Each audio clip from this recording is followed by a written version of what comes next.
Right.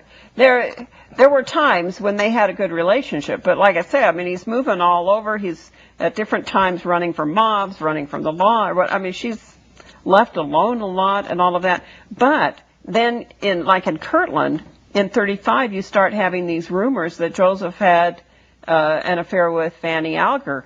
And, well, there's some evidence that Emma was aware of the thing with Fanny.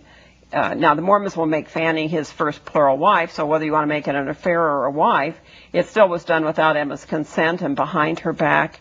And if the reports are true, I mean, she may have even seen them in the barn together. And this was a great trial in their marriage. Then Joseph seems to have backed off from at least what we can see publicly of much involvement in polygamy until he gets to Nauvoo. But then in 41, he marries a single woman, Eliza Beeman. But this again is done behind Emma's back. Well, there starts to be rumors about polygamy, and the Mormons are making denials about it. And then you have a man by the name of John C. Bennett that comes into Mormonism, and he's a rising star. Within a year, he's mayor of Nauvoo and gets Joseph's confidence. Now, the question is, did Joseph teach Bennett polygamy, or did Joseph just live it in such a way that Bennett figured it out? We don't know. But Bennett started going around and propositioning different women and made problems for Joseph because Bennett was doing it carelessly, where people were much more aware of what was going on. And so then Joseph has a big confrontation and puts Bennett out of the church, and Bennett leaves and writes an expose. Well, okay, so Emma's got to be aware of all this rumors, at least some of it, and she's got to be aware of Bennett's book. She has to be aware that there are these rumors that Joseph was practicing polygamy and teaching this doctrine. But Joseph's public statements are denials. So you have this tension going on in their home. Joseph didn't even dictate the revelation until 43, another year later. By then, he's already had a number of women sealed to him in polygamy. Some of these women Emma figures out, and so you have fights that happen in the book on Mormon Enigma, Emma Hale Smith. In this biography of Emma, they tell of different times when Emma and Joseph had fights over polygamy. Great arguments. Times when Emma was threatening to leave him and go back to her family in New York. This was a great turmoil for her. So some days they were this happy, loving couple, but some days they had some great battles over this, to the point that Brigham Young claimed that Emma tried to poison Joseph Smith at one point. He also said at General Conference years later that when the revelation was given for polygamy, that she took it and threw it in the fire, correct? Right. And that consequently she would burn in hell. I mean, there was a great antipathy between Brigham Young and Emma Smith. Right. We'll get more into that, but but after all of this, in 1860, there's the reorganized Church of Latter-day Saints, and Emma actually claims that Joseph never practiced polygamy, right? Right. Well, yeah, this is a funny situation with Emma, because Emma had to know about polygamy, and there's two women that married Joseph, two sisters, the Lawrence sisters, tell how they had married Joseph first in polygamy without Emma's knowledge, and then finally Joseph had convinced Emma to let him take plural wives, and she said, okay, you can marry the Lawrence girls. So they, since he'd already married them, instead of telling her, well, you'll have to pick two more because I already married them, instead of doing that, he says, okay, and so they have a second marriage. And the girls themselves tell this later in their life, that they had a second marriage for Emma's benefit rather than tell her they'd already married. So Emma knew about polygamy.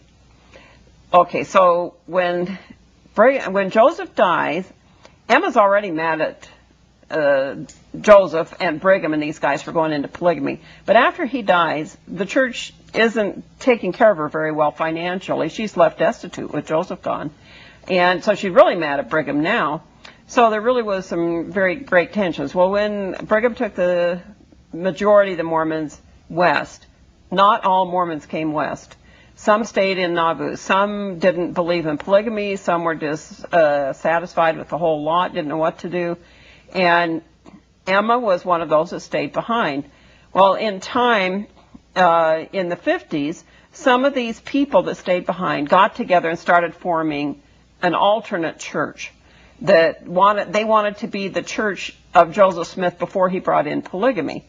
Well, they in time then pursued Emma and her children to come into their movement. Since they didn't go with Brigham, would they come into this movement? And so Emma takes her sons into the reorganized Church of Jesus Christ of Latter-day Saints, and her oldest son, Joseph Smith III, becomes the prophet for their church. So then years later, the son interviews his mom and asks her specifically in this interview, did Dad practice polygamy? No, he didn't. Did he ever give such a revelation? No, he didn't. Were you his only wife? Yes, I was. And so there's this long interview of this. Emma knew better than this. I think Emma's trying to save a place for her children. It's her way of getting back at Brigham Young and Joseph, whatever. Anyways, it's a lie. It's a misrepresentation that she has to know about. But it's saving face. We're going to go ahead and open up our phone lines. If you would like to ask some questions, join in the conversation here. The phone number is 973-TV20. That's 973-8820. I'd like to talk a little bit about the reorganized Church of Jesus Christ of Latter-day Saints. They've changed their name now to Right. what? Communities of Christ? Community of Christ, yes. I actually have visited their temple in Independence. And frankly, it's one of the strangest things I've ever seen because because you get to go in the temple. Yeah.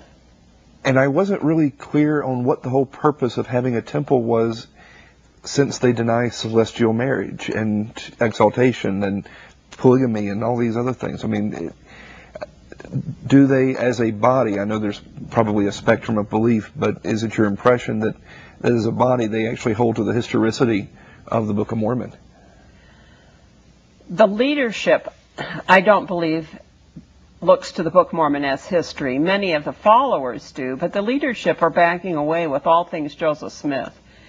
Hence the change in the name of the church. I was back there about a year and a half ago and talked to the lady there in the visitor center, and she was indicating that the leadership generally don't consider the historical issues important, that it's all, you just look at it as scripture and it doesn't matter whether it's history or not. So they're kind of passive about all that. But there are some of the people in the church that thought it was pretty important, and they broke off, and so you have a number of splinter groups of the reorganized church now out in Independence that believe the Book of Mormon is history, and they feel like their leadership has sold out on them and is taking the church away from Joseph Smith, which they are. I mean, they are moving that way. Historically, the reorganized church would describe the Utah church as having departed from the teachings of Joseph Smith, and they would very strongly deny that he had ever advocated polygamy in any way. But that has changed in the last 30 years, hasn't it? Yes, the reorganized church historians now generally will admit that Joseph Smith was somehow involved in the polygamy activity in Nauvoo. I think they're still a little careful how far they'll go with it, but they accept now generally the outline. Most historians in the reorganized church would accept the biography of Emma as being historical.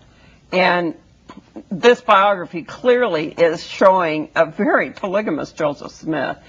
So the leaders are really, in the reorganized church, have come a long ways. Originally, their foundation argument against the Utah church was Joseph never taught or practiced or lived polygamy. So it's a complete turnaround.